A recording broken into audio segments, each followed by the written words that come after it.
to do the Guru Puja.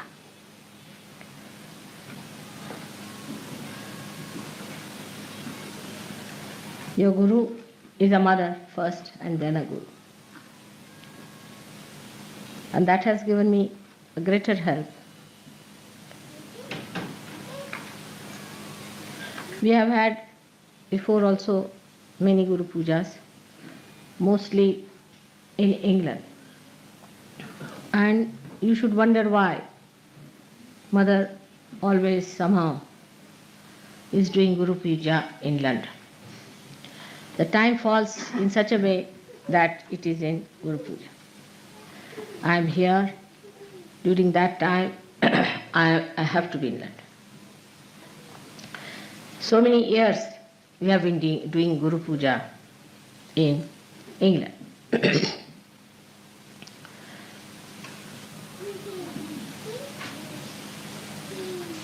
All things happen if according to Rutambhara Pragya, then there must be some reason why Mother is here in England for a Guru Puja. It is stated in the Puranas that the Adi Guru Dattatreya worshipped Mother along the banks of the river Tamasa. Tamasa is the same as your Thames is. And he himself came and worshipped here.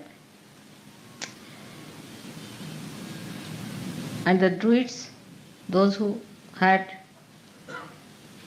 the manifestation of the Stonehenge and all that, are originated from that time in this great country of Shiva or the Spirit.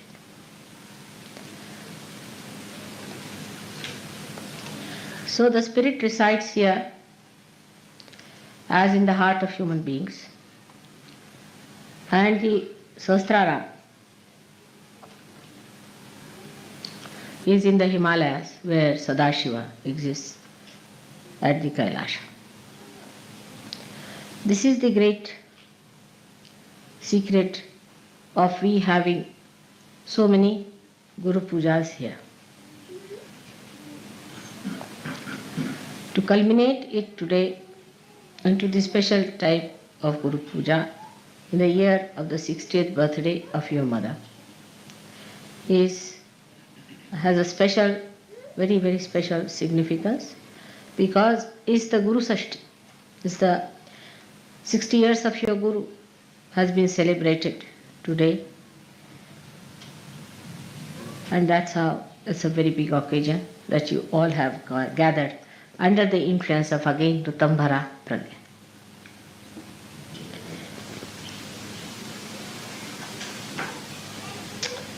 So all that has happened by the nature's own gift to you. And everything has worked out so well because that was the desire of the divine and the design of the divine. So the river Thames, which we call her as Thames, you see English have a method of making everything English. Like Bombay they made it, Mumbai was Bombay. You see, like Calcutta, like all other words were like that. Like Varanasi was made into Banaras. River Thames, which was really Tamsa, was called as Thames. Now from the name Tamsa, one should know that is a place of Tamoguna. Is a place where left-sided resided since long. So people were very worshipful, left-sided people, emotional type. And they worshipped God more than that they went into yajnas and all that. And Dattatreya lived here and meditated on the banks of river Thames. That's why Guru Puja here has to give us the great background for your awakening of the Guru principle. We have to go to the roots of everything so that we understand the importance of it. Unless until you know the roots and the traditions behind, you cannot understand the depth, the gravity, the intensity of any puja. Today we have gathered here to do the Guru Puja. Again, the reason is we have got a Guru principle within ourselves, as I told you last time. And also I have given elaborately the 10 commandments as expressed within us, which are describing the different types of essences within us.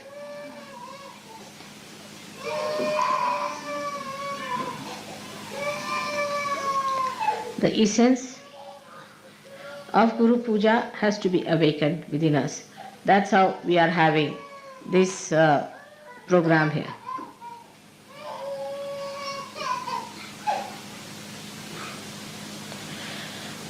Now, it is important that we have to establish the dharma within us. Without the dharma, you cannot have the ascent. And as I have told you before, that the cleanliness of your being depends on how much dharma you follow religiously. At the time of Moses, it was worked out, and all the rules and regulations were created for realized souls. But as I read in one of the books, it was very good, because if I had said this, people would not have believed, that it had to be changed. I think during the speech the children should not be here. It's better to take them out. After the speech you can bring them along. Those who make noises. Those who are quiet is all right, but those who are making noises, it's better to be out. If they are going to make noises, better to be out or near the door, so that if they make noises you can get out. So there is no disturbance. During the puja is all right. You could be at the gate, door, or some place from where you can go. So the laws and regulations that were given to human beings were actually for the realized souls who would understand. But when Moses must have discovered the way human beings are, he must have changed them to very strict rules, because with human beings as they are, one has to be extremely strict. They can't understand anything but fear. If you have a stick in your hand, you can put them back. Without that stick, human beings won't listen. They are only all right if there's a fear.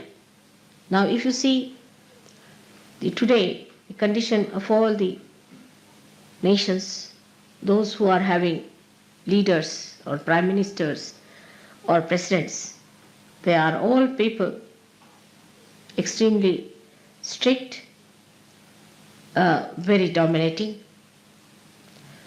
and very dry. And normally people like such people. Even Hitler succeeded because of that nature. So the character of a guru so far has been of a very strict nature for people who are not realized. Normally a good guru, Sadguru, he doesn't like to talk to people much. They throw stones, or they don't like to talk to people who are not realized. But if they are realized, then these gurus change their attitude towards the people who want to see them.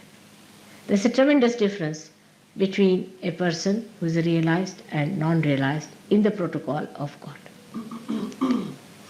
A man may be the king or anything, he'll be asked to sit outside. It has nothing to do with what position you enjoy.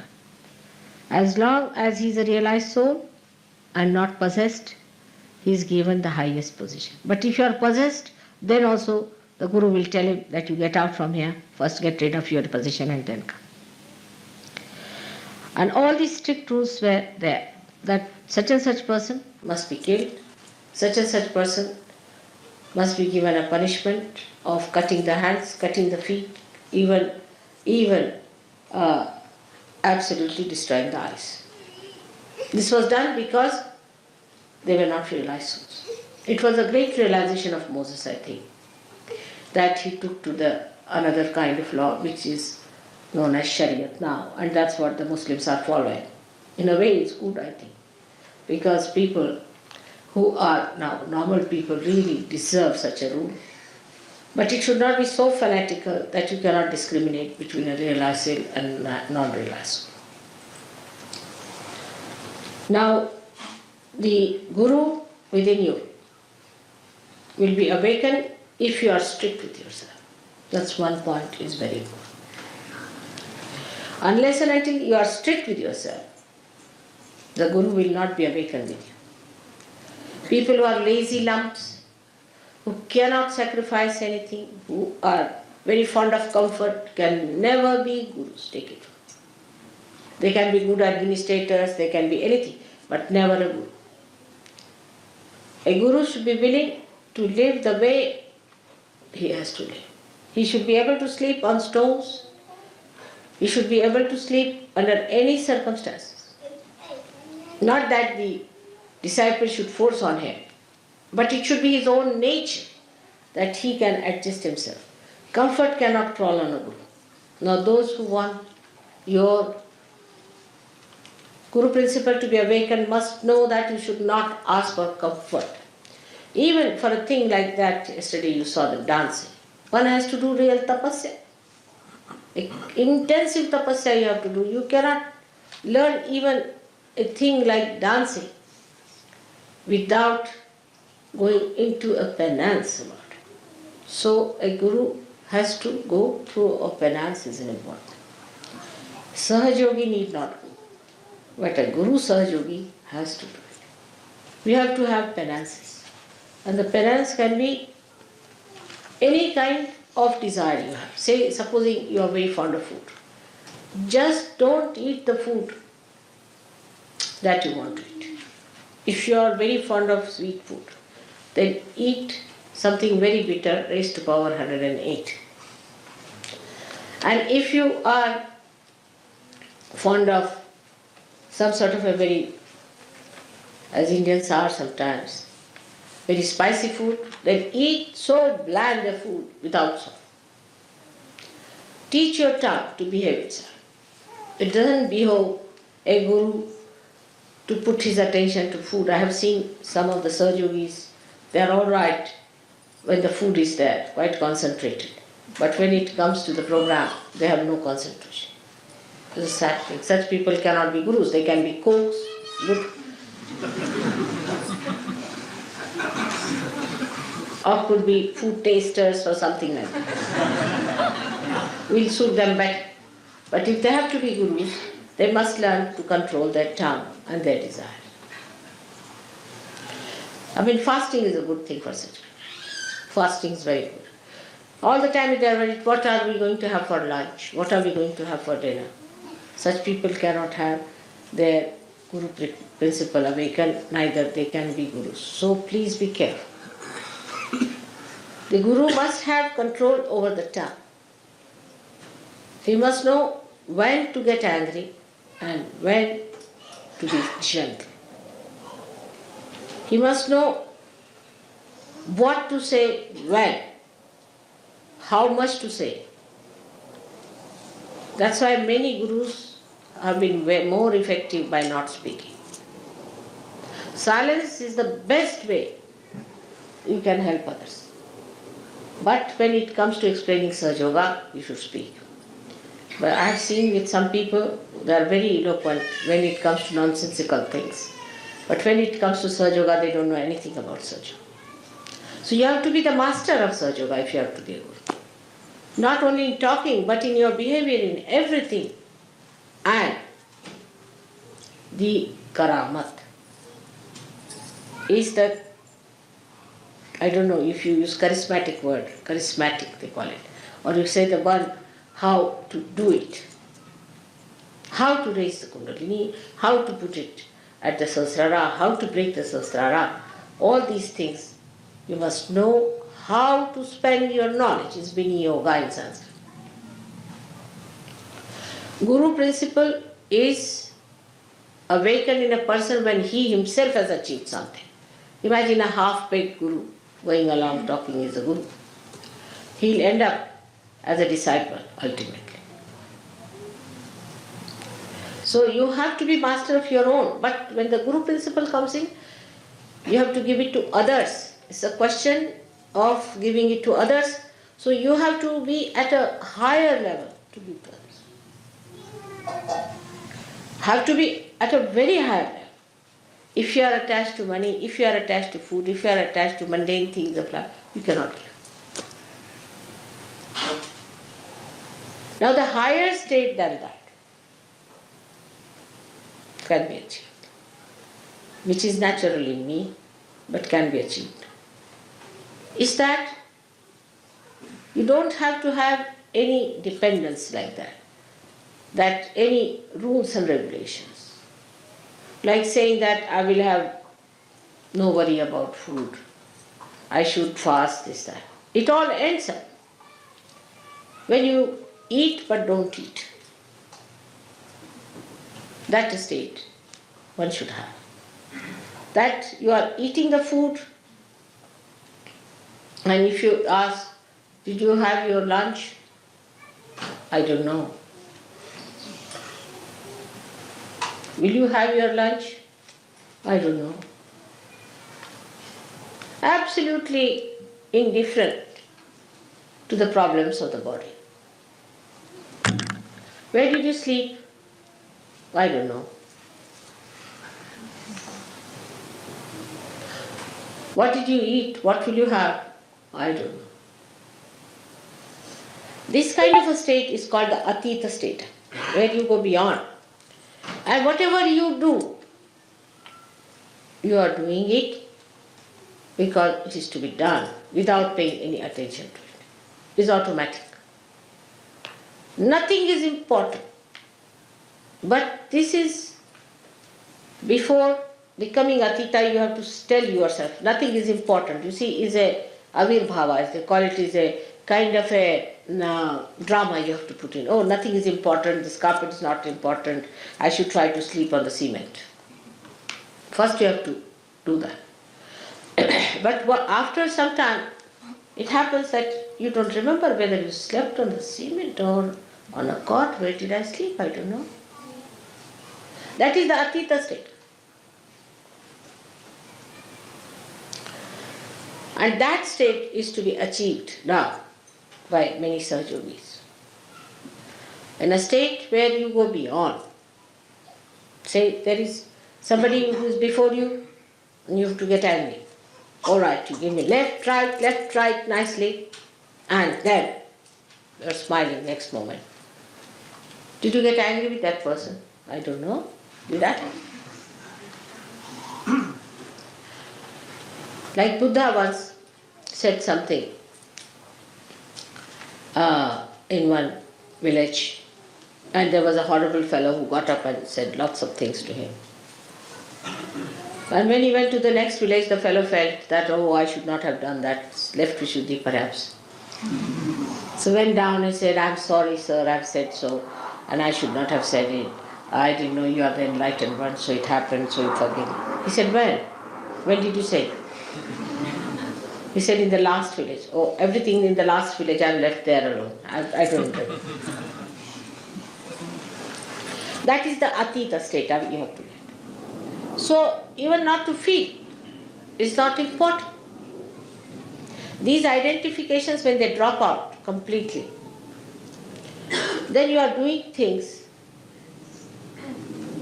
in a karma state, where like sun is shining, it doesn't know it is shining. When the vibrations are flowing, you don't know it is flowing. Already it has started working in you. You are surprised, you raise the hands and the Kundalini is rising. You don't know you are raising the Kundalini actually. How do you raise it?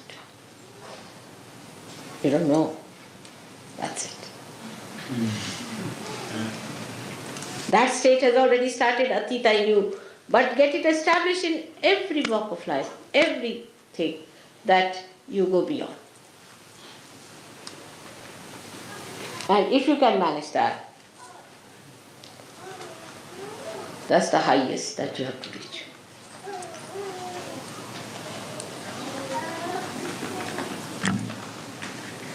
Now, with the incarnations, it's very different. It's the other way around. Everything is the other way around. They don't have to do any tapasya. They don't have to starve. They don't have to tell them. Whatever they do is the punya. They don't have to collect punyas either. If they kill somebody, it is dharma. If they hit somebody, it is the dharma. Nothing they do wrong.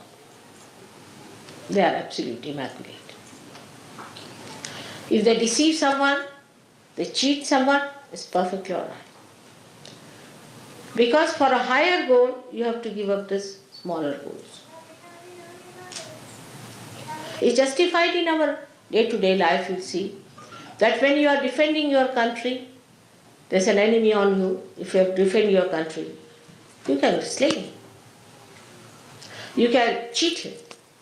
Diplomatically, you can befool him. It's allowed. Why? Because for a higher goal, you have to give up the smaller goal. But for an incarnation, it is always the higher goal.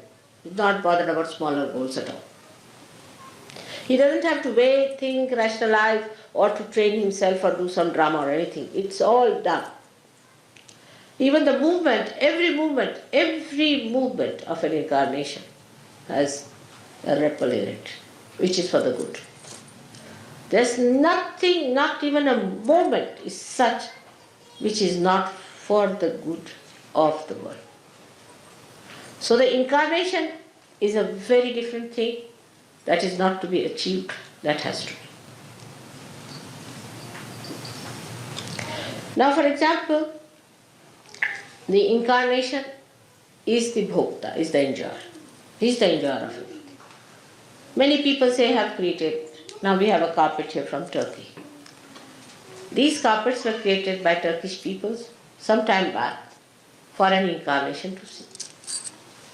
So the Rutambara Pragya will bring it round in such a way that at least I see it. Or I have it. So that their souls will be blessed. So that they feel nice. Like Michelangelo has made that not for popes, I can tell you. And not for all the rubbish people who go there. Neither Blake did all that work for the useless people who want to go and see nude artists. It was all done for the incarnation to see. That's the way they are blessed the most. Because they are beyond. Nothing touches them. Nothing is important. But it's not rational or anything that they have trained themselves. But it is automatically like.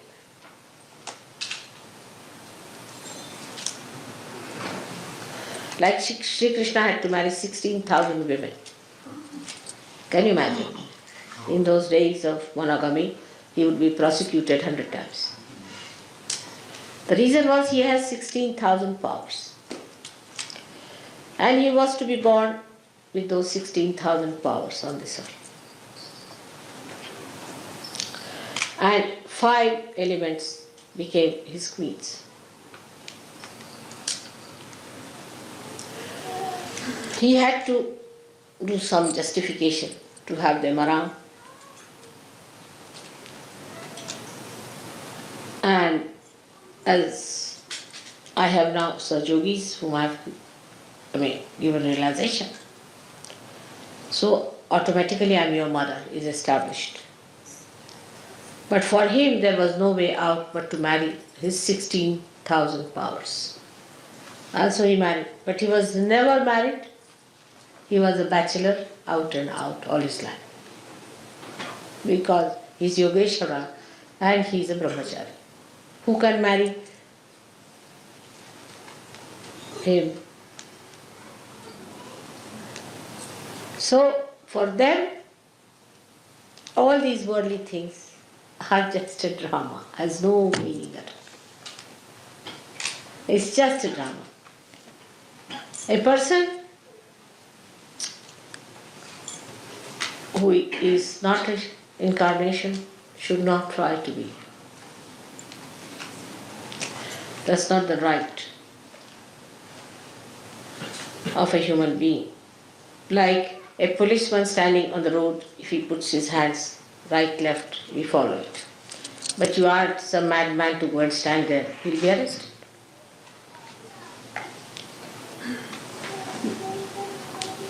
So for normal people, even you are a guru, you shouldn't allow them to touch your feet. Only an incarnation's feet must be touched. And nobody else's feet must be touched. Of course, in Samayachar, like as we have in India the custom to touch the feet of the father, but because the father is a representative of the father in you, that's what the mother. But that's symbolic. But in reality, you are not to surrender yourself to anybody else but to an incarnation. Also, if there's a teacher in your any art or in any way, your master, you must touch his feet. Even to take his name, you have to pull your ears.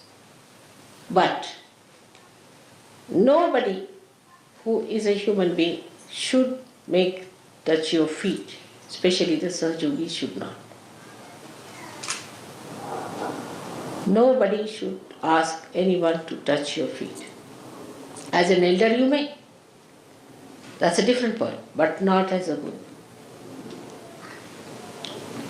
It's a very dangerous thing. Once you start it, you know what it happens with so many. They have just gone out of surgery. So to develop the guru principle within you, first of all, you must develop yourself fully. Now, how to develop yourself for guru principle, one must see. We have got the 10 principles within you, as I told you before, and we should develop these all 10 principles in such a way that we stand out from others. Yesterday, as I told you, that when we do Dhyan, Dharana and Samadhi and achieve the blessings of the Rutambhara Pragya, then put that whole thing onto different areas, as called as Desh or Bhumi. How you spend them is the point, is through mantras. Cleanse it through mantras. Cleanse it through your attention. Every day you must know which chakra to be cleared up. You must know about yourself, where is the problem, how it is to be cleansed, how we have to clear it out. Do not take it for granted. Many people who have got, say, left-sided problem, you will just bring them lemon and chilies and think our mother has done the job. I can only do the job temporarily. But if there's a vacuum, again you're sucking. See, the vacuums within you feel hungry again to have some more. So to take out that vacuum is your job, and for that you have to religiously get after all your defects. That's the most important thing for all of you. And try to put full attention to all these different deshas. It's the nations they are called as. And once you have cleared it, it is enlightened, it is full of light, then you call it Pradesh. Means the Desha has been enlightened. Once that has achieved, then you have reached a point you can become a guru. But still you are not a Sadguru. To become the Sadguru, you must achieve the state of Atita. The Atita state is such that a person who is not a good man will tremble before you. A man who is a liar, who has cheated others, will lose his tongue. A man who has adulterous eyes, who is a man without no control, without any control over his mind as far as the women are concerned or men are concerned, such a person will have shaking in his eyes. Some of them will shake. Those who have been possessed will be shaking. They will be all exposed before the light of a Sadguru. When you achieve that, you don't have to fight them. They will themselves be exposed, and you don't have to do anything about it. One day I was told that there is a servant, lady servant, who is a very possessed person in the family. So I said, get rid of her. I went to the airport. On my way, I stopped at that house. And the maid servant just walked in, you see. And there was a big gutter flowing. I mean, not a gutter, but an open sort of a thing. And she saw me and she fell in that. I said, oh God. So I told the driver to take the car a little ahead. And she fell in. It happens. I was traveling by plane one day, and a gentleman in front started just jumping. So as Sahaj Yogi asked, are you from TM? He said, how do you know? He said, we know. So I sat back. It may be they may all have, a day may come when they might start jumping like that. Or a pilot might start jumping. It's a big problem for me.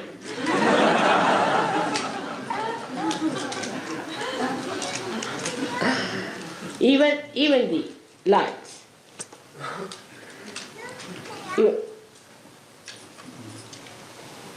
You enter into any church and suddenly you find all the lights going up like that.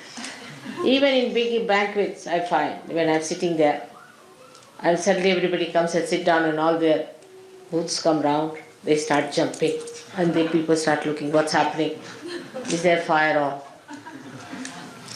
So many things can happen like that. There was a gentleman very much possessed in a war, and we were going to a ship, and there was a little platform on which we had to first jump. And the platform started going like this, like that, and the fellow didn't know what to do with it. He didn't understand why it was doing so. So, when you reach that state, you don't have to argue or do anything. Even if you lift your eye,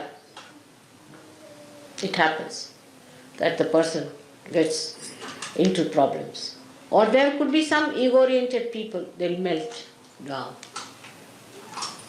First you have to do the drama of a guru. Dress up in a way which is simple, you have to behave in a way which is very gentle, because you have to attract them. Come along, come along, come along. That's advertising department. And once it is done, that drama is done, it can be exposed very soon. They'll find you out that you are no good. You are just a dramatist. Once that drama has been done, then very cleverly you can bring out your real self before.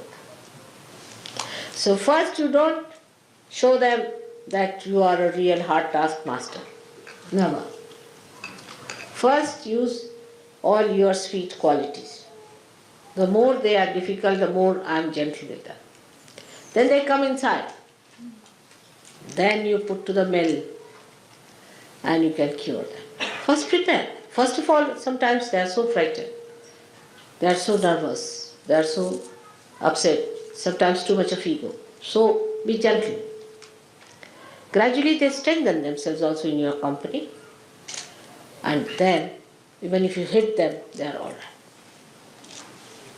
That's how it has to be done very cleverly. And if you see the way I manage my Gurudom, you can also manage.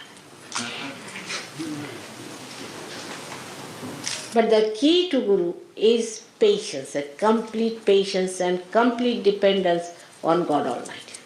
That's the key. Complete patience. First you tell them, that this should be such. But they will not accept. They'll argue. How, why, this, that. All right, go ahead. Then they'll come back with a black eye. Or they may come back with a punched nose. Then you said, all right, I'll soothe it down. You soothe it down.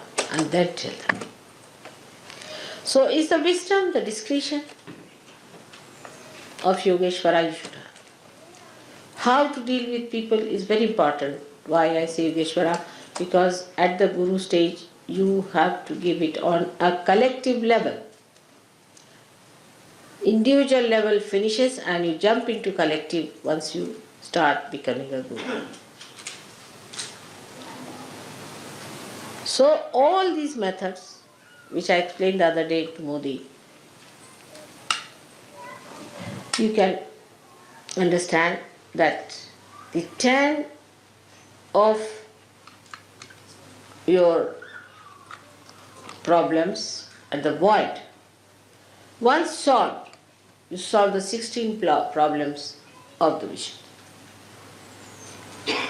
And once 16 problems are crossed, you come to Agya.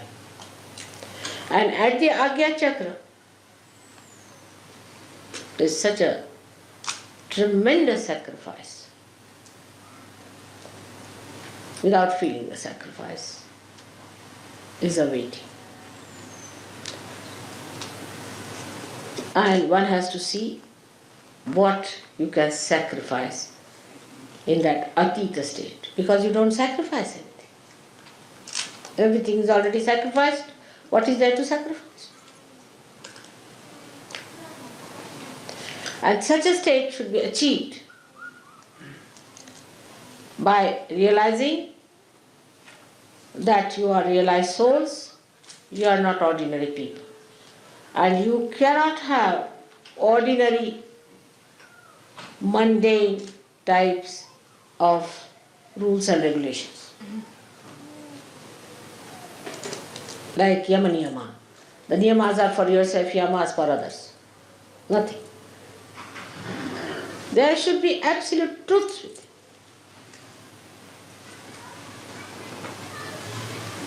So much so that you should manifest them. And all these truths have powers. By every truth that is within you established, you don't have to do anything, they work out themselves. So first of all, you must get your chakras all right. On the chakras, you must put your attention. After the samadhi state, you will start opening them out properly. Clear them out. Know what are the chakras that are bad. I've seen people who have very bad few chakras and many good chakras, but they will be only enjoying the good chakras and will not worry about the bad ones. Pay attention to your bad chakras. Cleanse them, cleanse them. Put all your attention to that. Put the attention of the God, of the deity whom you worship.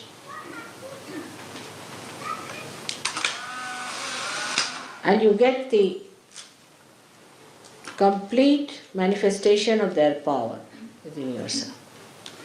So clear all the chakras, all the pradeshas to be established, and after the establishment of the pradeshas, you have to establish the rapport with others on the collective level.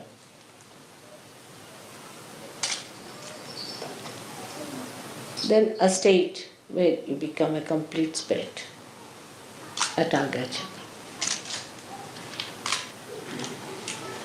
It's the easiest in Sahaj Yoga, and I have told you the reason, because you are such fortunate people. The easiest of easiest is Sahaj Yoga. The essence of Sahaj Yoga, that is the easiest thing to do.